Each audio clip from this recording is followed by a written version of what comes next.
En 1987, j'étais au secondaire, longue tignasse au vent, je carburais au thrash metal. Tout le monde essayait de clencher Mike Tyson à Super Punch-Out. À la télé le soir, quand on regarde Musique Plus, on découvre le talent d'une jeune Vanessa Paradis avec Joe le Taxi. Joe le taxi va pas partout. Il marche pas au soda.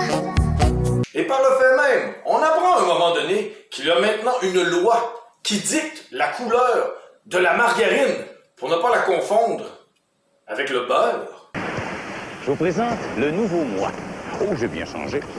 En particulier, je fais attention à ce que je mange. Et quand je mange la margarine, c'est Fleischmann que je choisis.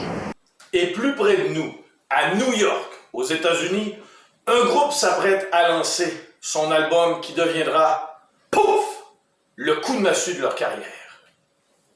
Oui, Anthrax.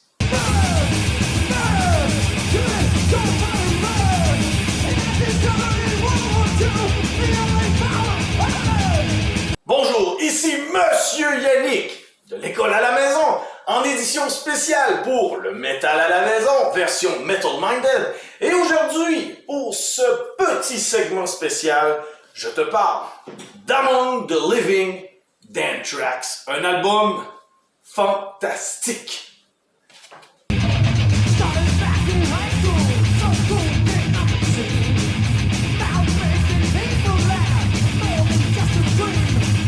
Pour plusieurs, Anthrax est un groupe qui manque de sérieux. Le groupe arrive sur scène avec des pantalons de type short Bermuda.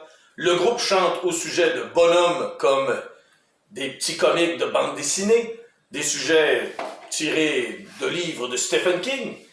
On prend le groupe pour une bande de clowns, de petits coquins. Mais à la base, en sortant Among the Living, il y a des sujets qui sont quand même très sérieux là-dedans. La preuve étant Indians, une pièce qui parle du mauvais traitement que l'on fait aux Autochtones.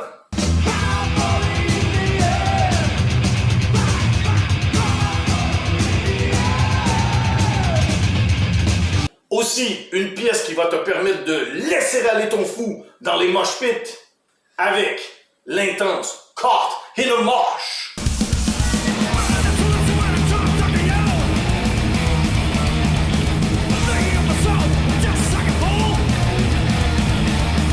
Et celle qui nous faisait découvrir un comic anglais jusqu'ici inconnu des gens en Amérique du Nord, c'est-à-dire l'incomparable Judge Dredd, avec la pièce I Am the Law.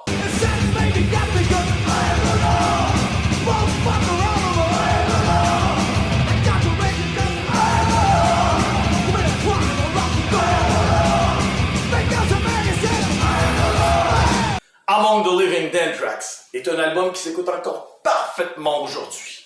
C'est l'album qui a su consolider la place du groupe parmi le Big Four du thrash américain.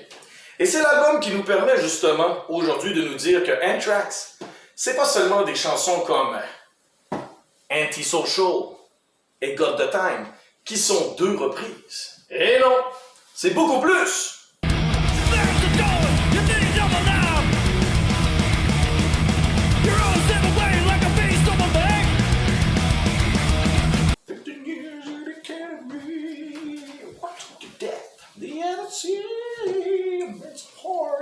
Sérieusement, il y a vraiment une loi pour la couleur de la margarine. Oui, oui mon beau garçon, il y a une loi pour ça. Ben, pourquoi? Ben, pour que les gens puissent faire la différence entre le beurre et la margarine. Ben là, papa, c'est écrit sur le contenant. Beurre ou margarine, c'est simple. Et tu sais, des fois, là, faut dire certaines choses aux gens. C'est pour ça que, sur certains contenants à café, de certains restaurants, c'est encore inscrit sur le gobelet « Attention! Ce contenant peut contenir un liquide chaud ou brûlant. » Ouais, j'imagine que c'est pour ça qu'il y a encore un mode d'emploi sur les bouteilles de shampoing et de dentifrice. Et voilà, t'as tout compris. Ok. Bonne fête, Metal Minded!